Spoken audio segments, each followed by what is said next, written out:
Hi there, and welcome to Ian's Engage channel. I'm Ian. Unfortunately, I haven't had much time for model railways this week, as I've been a bit too involved with dealing with the fishy business of maintaining almost a dozen aquariums. Some of you know that one of my other hobbies is freshwater tropical fish keeping. At one point, I actually had more than a dozen tanks, but I now have a long-term plan to reduce the number to 4 or 5. This will take time though, as I don't really want to give any of my pets away. And for those of you wondering, you can't simply put small or peaceful fish in the same tank as big or aggressive fish, as the big fish will eat the little fish, and the aggressive fish will hound the peaceful fish until they eventually die from stress. To be fair, my aquariums usually run quite harmoniously, and don't usually cause me too many problems, as they're all quite mature, with the newest being set up around 5 years ago, and the oldest being set up decades ago. However, recently I seem to have had more than a few problems to sort out, with failing filters, excessive algae growth, and cloudy water to sort out across several of the tanks, on top of the usual fortnightly water change routine I carry out on each tank. Needless to say, I've prioritised my fishy friends this week and haven't had time to do much of anything model railway related.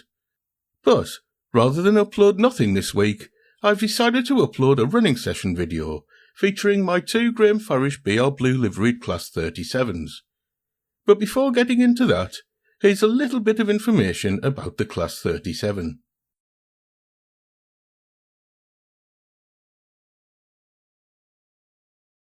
The British Rail Class 37 locomotive is a diesel-electric loco, also known as the English Electric Type 3.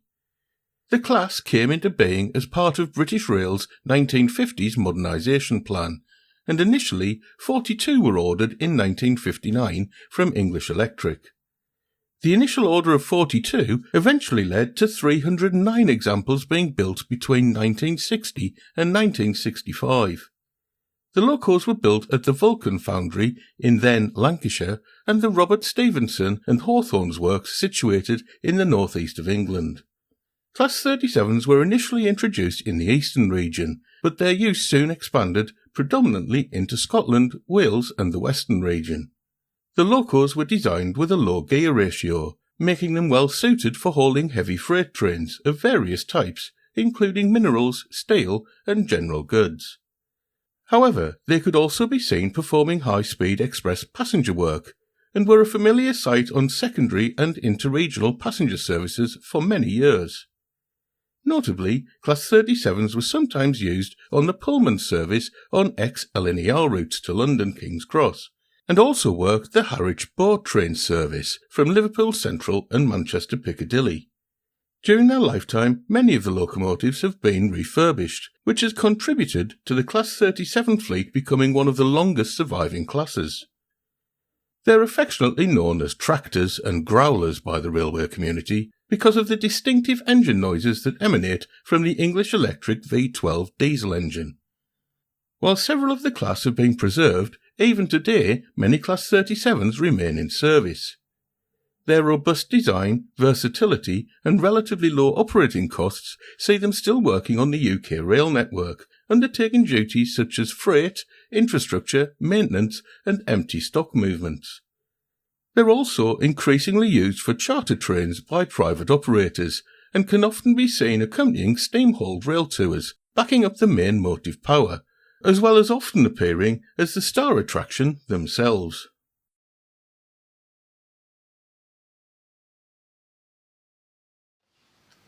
Right, so here it is.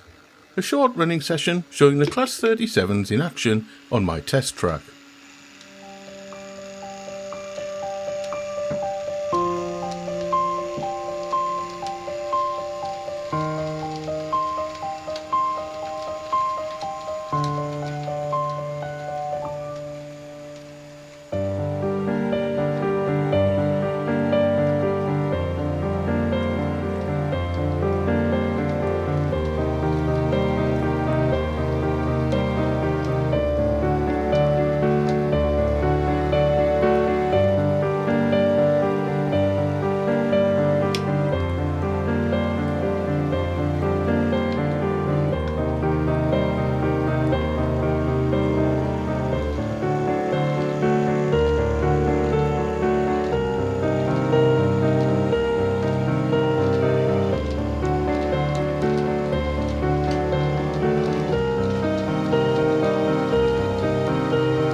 Okay, so that's about it for this video.